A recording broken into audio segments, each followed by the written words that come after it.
Thanks for inviting us in on this Tuesday evening. The wait for ordering free at-home COVID tests is over, and a day earlier than we expected. The White House today launched its website, allowing people to order test kits that will ship straight to their homes. So tonight we want to look into why this comes at a perfect time for Hoosiers in need of a rapid test, and we're also breaking down your other option for snagging a free at-home kit. But first at 11, let's take a look into the basics of this new online ordering system. If you haven't already ordered your free rapid test, here's some steps on how to do it. First of all, head to covidtest.gov. When you get there, that will redirect you to the Postal Service's website. That's where you just plug in your name and your address that you want the test shipped to. You're not going to be able to choose which brand of at-home test you receive, but all the kits included in the program are FDA approved and capable of detecting the Omicron variant.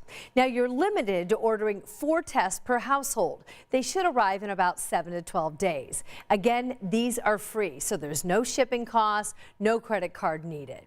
Now, today's early launch was a pretty successful test run with limited access. So if you couldn't get onto the site to order today, don't worry. Just check back tomorrow around mid-morning for the official launch. And if you don't have access to the internet, the government is offering a hotline option as well. This is where you can call and place your order by phone.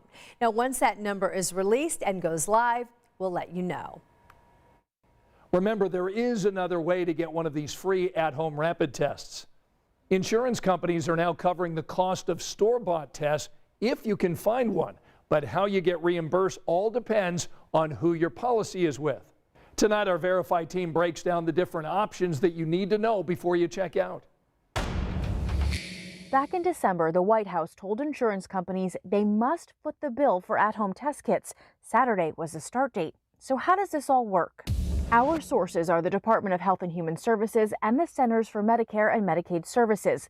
They explain it comes down to whether your insurance provider sets up a network of approved places to buy a test.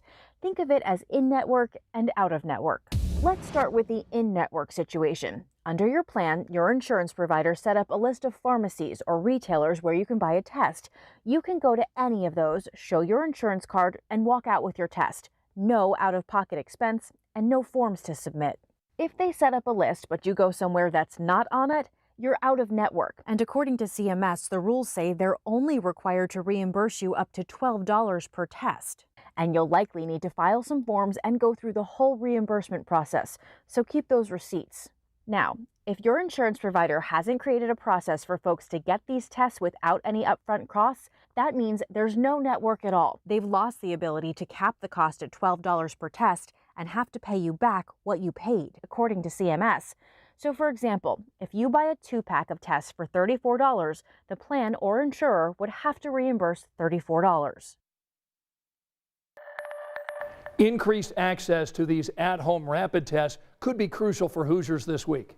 A health department in western Indiana says the state doesn't have any more of their rapid tests to offer clinics. Tonight, our Logan Gay looks into the issue. If you're hoping to get a rapid test at a clinic, your odds just went way down because the state might not have any to offer.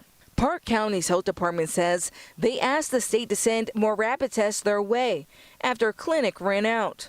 That's when Indiana health leaders told them they were completely out too and weren't sure when more would be in stock. I didn't think that at this point, almost 2 years later, that we would be in this situation. Vincent Tops lives in Fishers and was surprised to hear about the worsening test shortage. Thought everything was starting to subside, to now see the uptick and the huge spike, so just extremely surprised that we would still need as much testing as we need. Before this, the state was already experiencing a rapid test kit shortage, and 2 weeks ago changed guidance, limiting rapid tests to people under 18 and symptomatic Hoosiers 50 or older. Top says hearing rapid test kits could be unavailable to even those groups now is worrisome. Considering that this virus has mutated into a couple different strands, so it may not end anytime soon. So for most of America, we're probably going to need more testing. He plans to continue taking the necessary precautions in hopes he won't need a rapid test anytime soon. Multiple types of masks and still going into facilities, washing hands, making sure keeping keeping distance and not going around large crowds. We reached out to the state health department about any indication when COVID-19 rapid tests might be available, but have not heard back yet. But for more information about COVID testing, visit our website, WTHR.com, and click on this story. As we wrap up our big story tonight, I want you to take a look at the record number of COVID cases that we've seen so far in January. Look at this, 207,000 COVID cases, all in the first 17 days of this month. So now we've seen more COVID cases during the month of January than in any other month during this pandemic. Now, the previous record was all the way back in December of 2020 when we had 173,000 cases. We are well above that now here in January, and we still have 2 more weeks of this month. Now, state health leaders are saying most of these recent COVID cases are the Omicron variant, and we've heard lots of people tell us, look, it's not that bad. Most people with Omicron are okay. It's true, most people do recover, but so far this month, we've also seen 759 Hoosiers die. That's a lot of people in the last couple of weeks, and it means more people have died so far during the month of January than in any of the 7 months last year.